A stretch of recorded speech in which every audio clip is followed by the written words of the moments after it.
As you know, there is a ton of racing talent right here in Northwest Ohio, and this week, CJ Perry shows us a pair of brothers, Trent and Talon Stevens, that race for the family bragging rights. Take it away.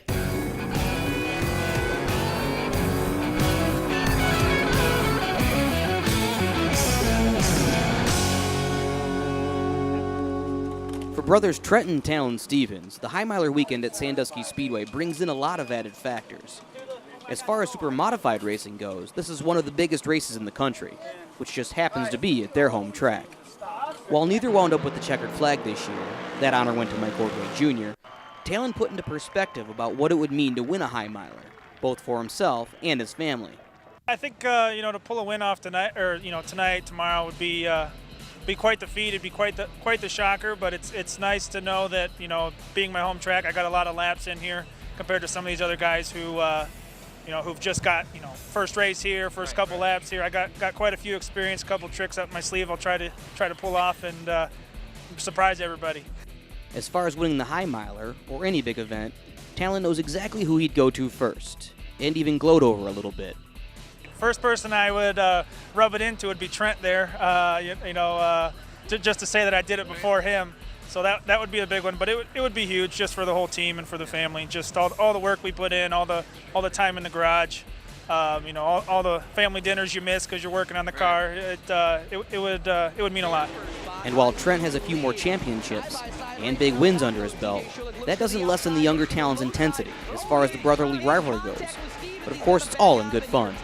I'll tell him till the day I die that I'm faster than he is, but a lot of times he proves me wrong, but it just depends on the weekend and what's happening, but absolutely. Trent feels much the same way as his younger brother does when it comes to the High Miler. He had a shot last year, but a fuel miscalculation late in the race prevented him from winning. Oh, it's everything. I mean, every year that's our goal, win High Miler. So, unfortunately, my luck's been pretty crappy here, but, we've always had a fast car, so eventually my luck's got to turn around somehow. One track that Trent has a lot of success at is Toledo Speedway.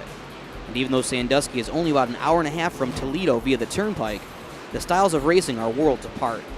Toledo is one of the fastest half-mile tracks in the country, and it's an awesome place to race at. And it's everyone always asks how we do it, and we don't use brakes there. I mean, we just go in the turn, and we lift just a little bit, and it's back full throttle. So here, the straights are really long, turns really tight, and there's no bank. I mean, there's some banking, but nothing compared to Toledo. So we go hauling down the straightaways and got to slam on the brakes, and so it's a whole different ball game, and it puts a lot back into the driver's hands. So a lot of people call it a driver track, and luckily it's a kind of a home track, so we got to benefit there. The final word for winning a High Miler, even though it eluded him again this year, belongs to Trent. Whether it's 2016's miscalculation on fuel or simply keeping it on the track, speed is one thing, but the brakes also have to go your way as well. Keep her out of corn, keep fueling it. There's all kinds of excuses we could come up with, but yeah.